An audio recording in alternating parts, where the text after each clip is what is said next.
Thank you, Christopher Kaufman Ilstrup, for being here today at CCTV to talk a little bit about all things humanities and specifically Vermont Humanities. You're the executive director of the Vermont Humanities organization. Mm-hmm. Tell us a little bit about you and who you are. Sure, yeah. Well, Vermont Humanities has been around since 1974, so this is our 51st year doing public humanities work in the state of Vermont, which means that what we do is all the work of humans being in space with one another to talk about really what it means to be a good human, a good citizen, a good community member, working together for the betterment of our state and of people's local towns. We do a lot of different things. Many people know about us through our Vermont Reads program, where we pick one book a year and encourage communities around the state to read that book together and do community organizing projects around the book. Books that we've done in the past have been books like Bread and Roses 2 by Catherine Patterson, a pretty renowned author who happens to live in Montpelier. We also did John Lewis, Andrew Iden, and Nate Powell's book, March, which is the biography of John Lewis about the civil rights movement. And that was a graphic novel That was a graphic novel interpretation of John Lewis's history as one of the youngest organizers in the civil rights movement. Last year's book was Gather by Ken Cadow, who happens to be the principal at Oxbow High School in the Upper Valley, a book about a young kid whose mom is struggling with addiction. That was our most popular book ever. We gave away 9,000 copies. You gave away 9,000 copies. Talk to me a little bit about the impact of just that Vermont Reads program. Again, you say that's how people get involved often in humanities. Yeah, that's one of the more public ways that people get involved with us. We're also a funder ourselves, so we make grants out to local community projects that might be doing public humanities work. We also do training for teachers, especially early literacy teachers and librarians around the state.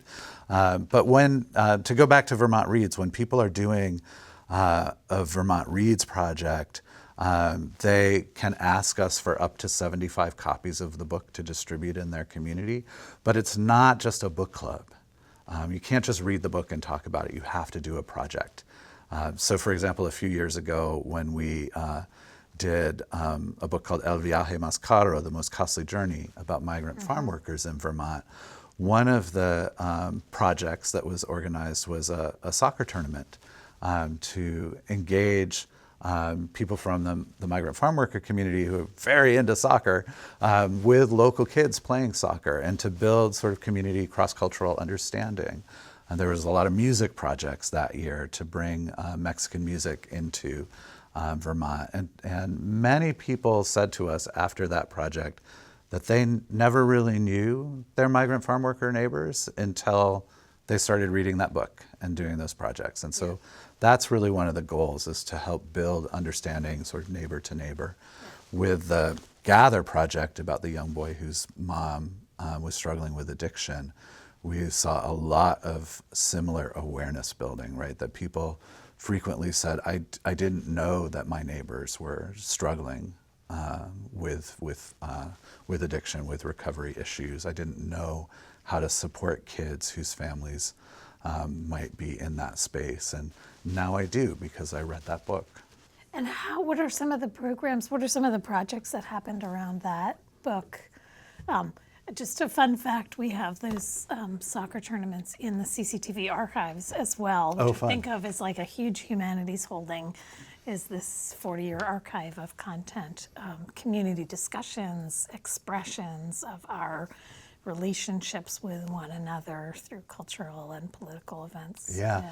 Well, and in fact, organizations like CCTV and the other public access stations have been a huge part of our history, right? That so much of what we have done has been distributed through public access, through whether it's CCTV or Orca or Northeast Kingdom Television or Rutland. These talks, community events have often been recorded for posterity and broadcast in the moment to reach a wider audience. So that's been great. With Gather, it was, of course, a pretty intense experience for many people to kind of learn more about what it is like to live with somebody who's struggling with addiction. And so there were a lot of sort of difficult community conversations about that.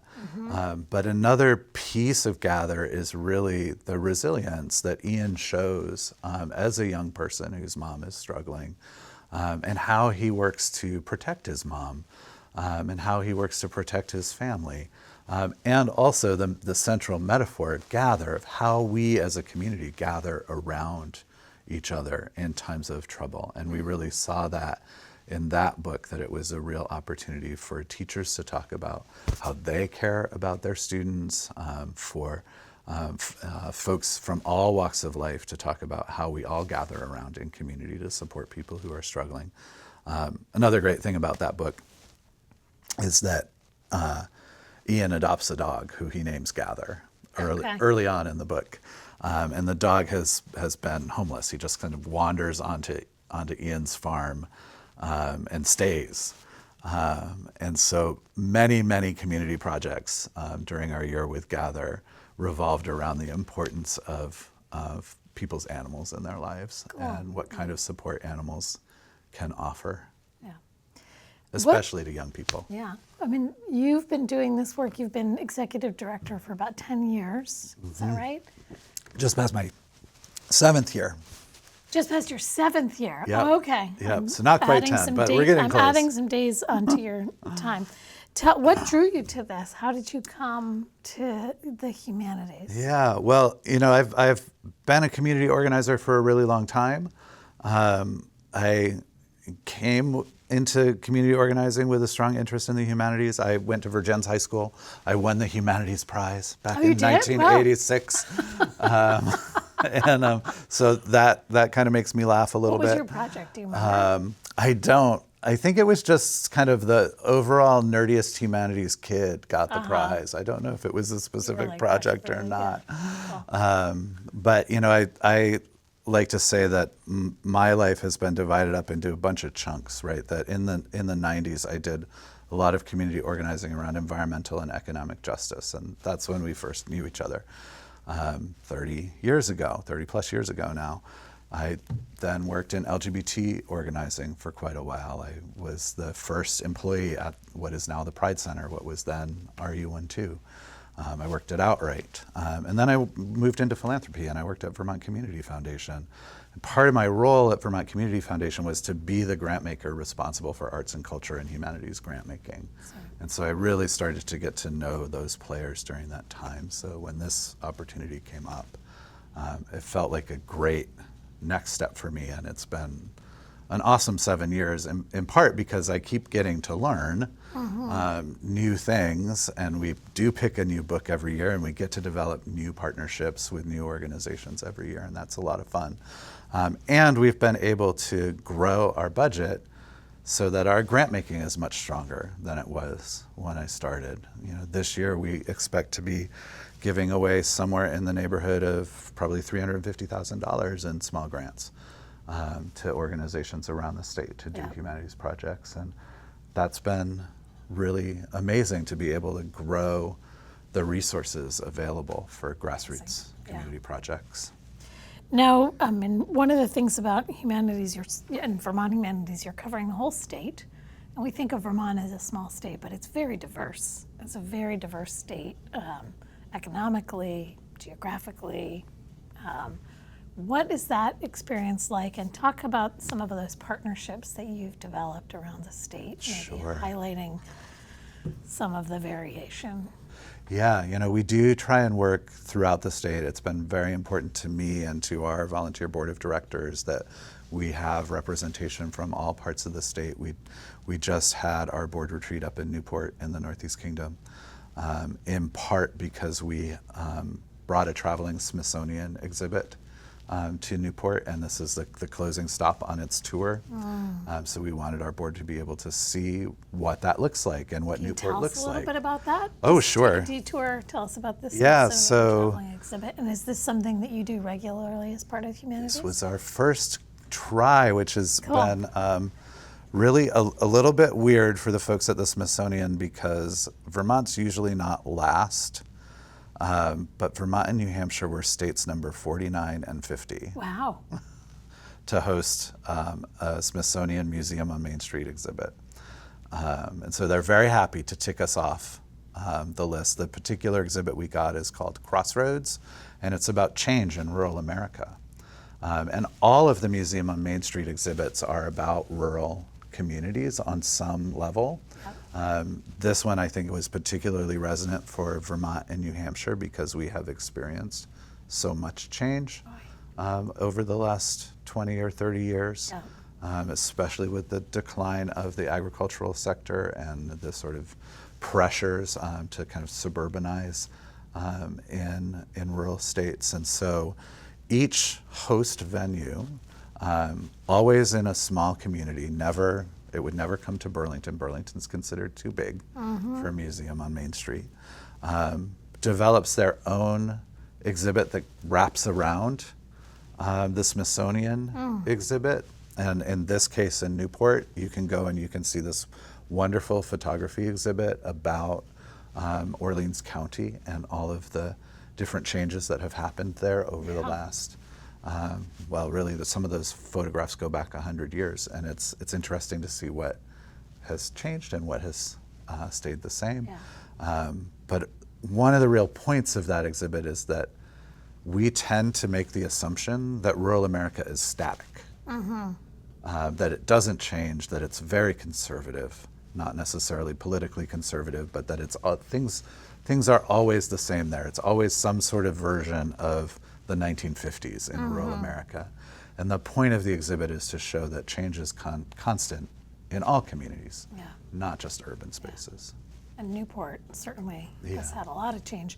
And is that exhibit still up for a little while for folks? Yeah, it'll be up through the end of the month, so about 2 more weeks. Okay. And then starting next year, we'll have a new one coming up. I believe it will start in June. And I don't think I'm quite allowed to say where it's going yet. Okay, so keep your eyes but posted. keep your eyes peeled for next There's year. a website, the VermontHumanities.org. VermontHumanities.org, you'll be able to find it. But if you're going up to Newport, Northeast Kingdom Tasting Center, right on Main Street is where it's located for another couple weeks. You're having a board meeting there to sort of draw yourself out of big population centers, and you're telling us about other partnerships that you're doing. So wonderful to be partnering with organizations like the Orleans County Historical Society, which hosted Crossroads. Right, we have a lot of relationships with small historical societies and museums, often run without any paid staff. Correct. We do a lot of work with libraries all over the state, probably over 100 libraries in the course of any given year. Most of them are very, very small organizations typically with very small budgets. So one of the things that we can do is provide a small amount of resources that will go a long way towards being able to train a children's librarian on pedagogy and curriculum for working with young people, to provide a modest amount of resources to purchase books for their collection that they wouldn't otherwise have, to provide grants or subsidies for bringing scholars in to a community to talk about the history of that community.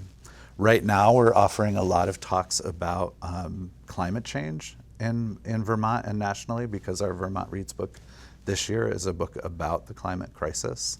And those talks have been, as you might imagine, really popular because people are very front and center now about the impacts of climate change on their towns.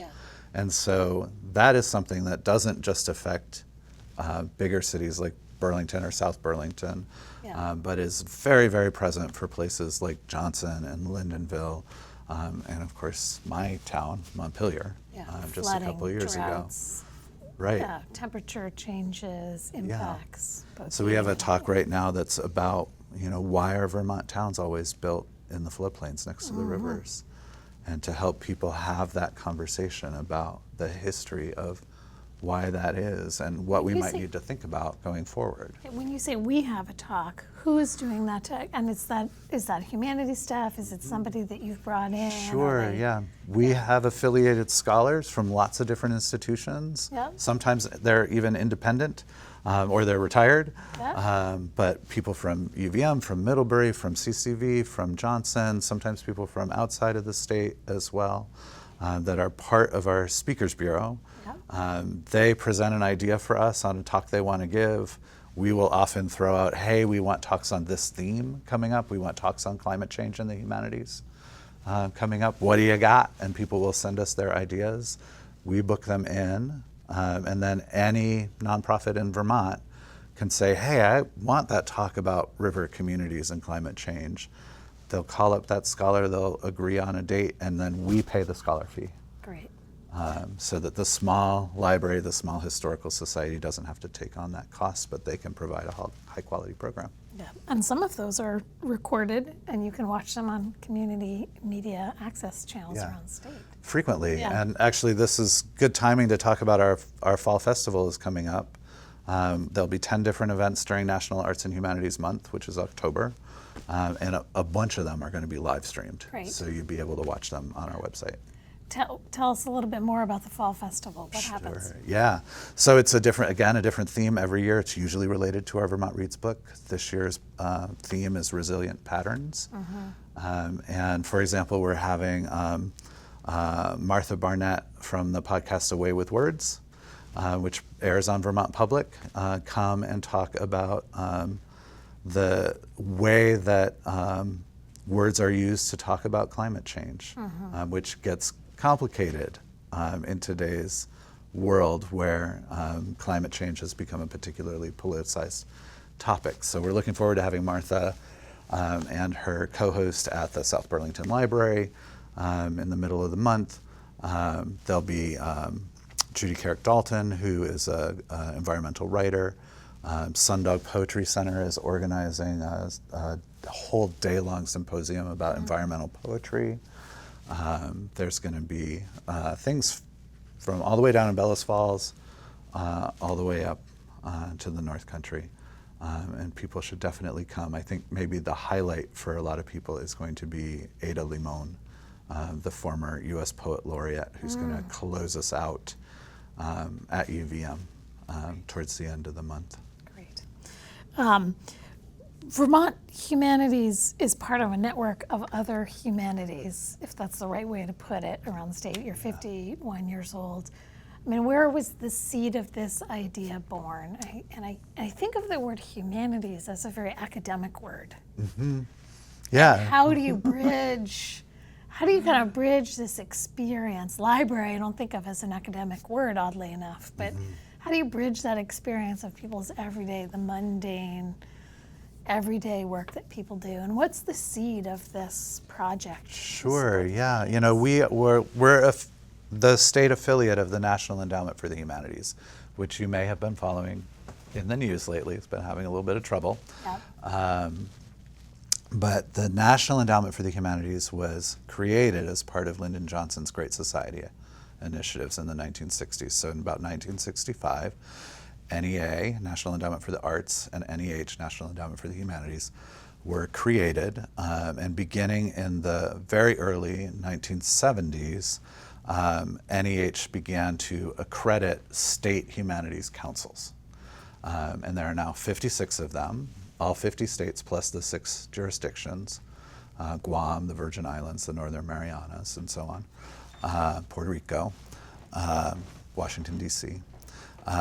And those humanities councils, including Vermont, are charged with providing public humanities programming that meets the needs of their particular state. And so it can look pretty different from state to state because our states are different. Yeah, amazing. But we frequently do have in common that we do a lot of work with libraries, that we do a lot of work around books and around literature. There is a list of the academic disciplines that you might frequently think of as the humanities, right? As philosophy and history and religion and literature and those kinds of things.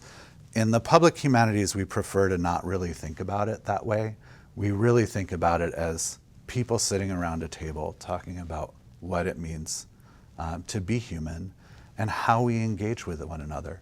We look at it through those lenses, right? History is very important. Many of our Vermont Reads books are books that are somehow nonfiction history books, like March, John Lewis's book, Bread and Roses 2, about the Lawrence textile mills strikes. But we don't necessarily think about it in terms of the academic disciplines. Yeah. We've had this relationship with NEH for 51 years now, since we began on Yeah. January 1st, 1974, until just this spring, when all grants from the NEH to not just humanities councils, but all grantees around the country were terminated. Yeah. Well, we're getting into that now. So the federal impacts, and maybe before we get into the federal impacts, just tell us how Vermont Humanities is supported. How do you exist, and what's the nature of your staff? Sure, yeah, we're very, very lucky here in that very early on, Vermonters began supporting Vermont Humanities with individual gifts. And so we have, hundreds and hundreds of people who will send in a small check or a big check every year to support our programming. And that's just been true for decades and decades. And I'm really grateful to the previous directors and their staff, as well as the work of literally hundreds of board members over decades that helped make that possible. So when we bring it up to the present moment, Vermont Humanities is supported by individual donors, by the state of Vermont through an appropriation by the legislature every year, and by the National Endowment for the Humanities up until April 2nd. The National Endowment for the Humanities was our largest funding source, but only around 40%. That's a lot of money. Yeah. It's a lot of money, and it's hard to get over. Yeah. But it is less existential than maybe it is in some places, at least in part because Vermonters really care about the work we do, and they have stepped up in a big way. Yeah. They have not been able to replace all of that lost federal funding, but nor should they be asked to. Part of the reason why the National Endowment for the Humanities exists is so that we all collectively contribute to arts and culture and humanities in our society. Yeah. That funding is our money, it's your money, it's my money that we pay in our taxes, and then comes back to support making our community a safe and healthy place. Yeah. And certainly NEH and NEA have been politicized for decades. But this year we had a huge hit when what we know of as DOGE came in and, as you said, cut funding to all the humanities councils around the state, but also grants that were direct to community organizations. The Fletcher Free Library was one of those. CCTV was one of those. Other folks who had direct grants from the NEH had those grants terminated. Talk to us a little bit about that impact of that federal funding loss, the 40% for you, but also do you have a sense of that around the country? Yeah, I mean, it is terrible all over the United States to watch the impacts. And I would say, talking to my colleagues at councils around the country, virtually everyone has had to pause or cancel programming, and almost all councils, I think, have had to lay off staff.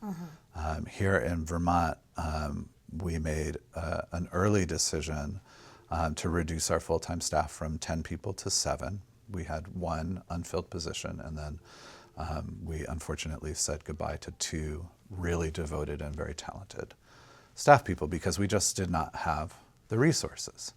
I think it has hit very hard in lots of places, and some places much harder than here.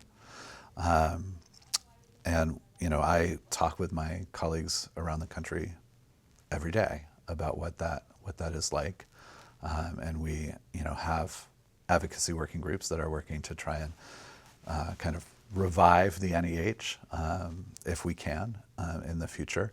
I think all of us agree that the loss of the finances is terrible, but the loss of that commitment, that democratic commitment to arts, culture, and humanities is even worse, and that's what's worth fighting for. And the NEH itself cut half of its program staff. More than Correct? half. More than half of More its than program half. staff, besides Yeah. freezing all of these funds. Yeah. Which, and I'm not expecting you to know this number, even though I'm going to ask, do we know the sort of total outlay of funding that this is supposed to save? Sure, yeah, almost nothing. Yeah. Right.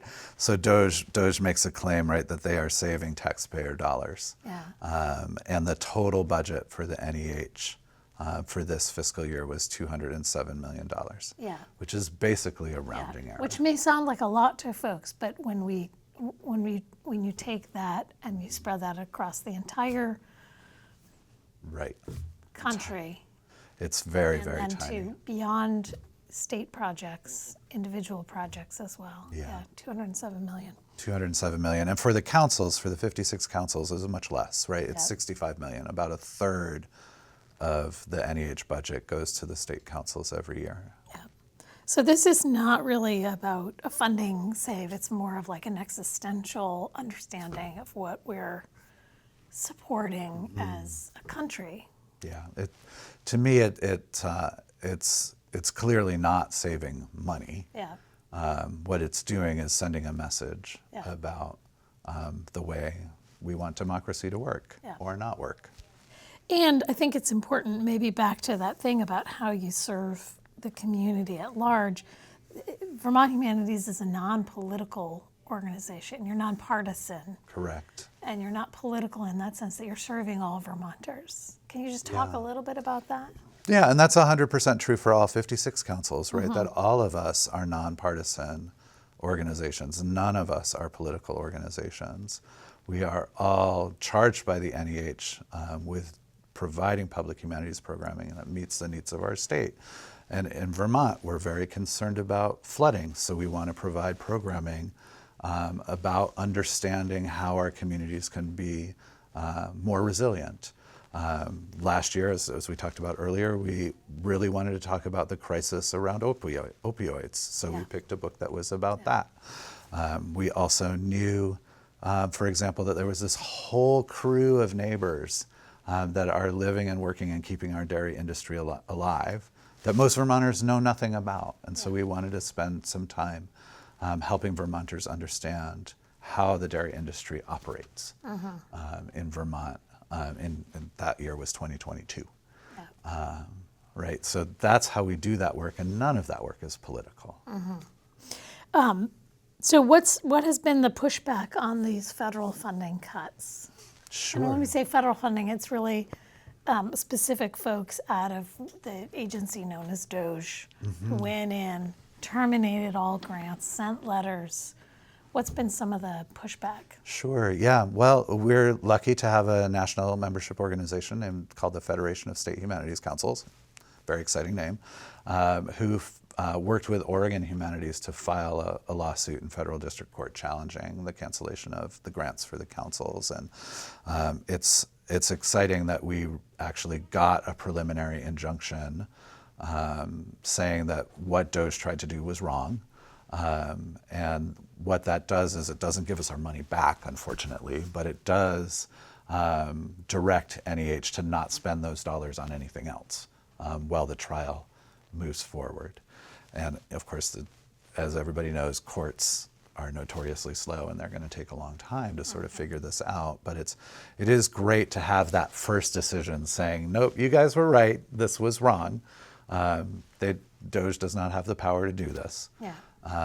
And you are likely to win. DOGE doesn't have the power to unilaterally cancel all grants. Unilaterally cancel all across- grants. yeah. There is a process, of course, as there is with Yeah. any federal grant to Yeah. cancel a grant, Yeah.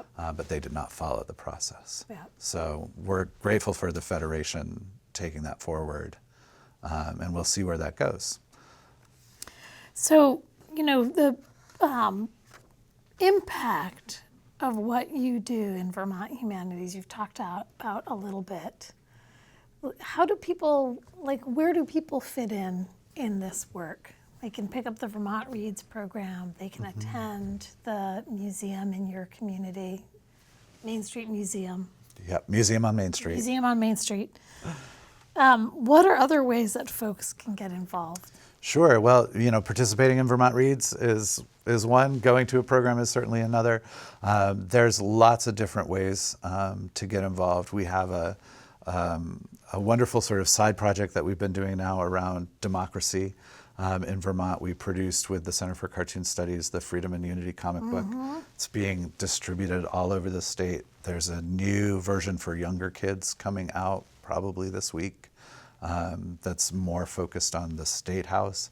People can get copies of that and distribute it in their community, have discussions around it. When your kids go and do their field trip to the State House now, I think most fifth graders go, they're going to get a copy of the younger age version of that. And of course, I'm always looking for people who might be interested in applying for grants from us. If you're running a community project that feels like a humanities project, it probably is, and you should probably go to our webpage, vermonthumanities.org, and check out our grant opportunities. There's rapid response grants for events that are happening in the next couple months. There's project grants for things with a little bit of a further timeline. And other opportunities. So check that out. Yeah.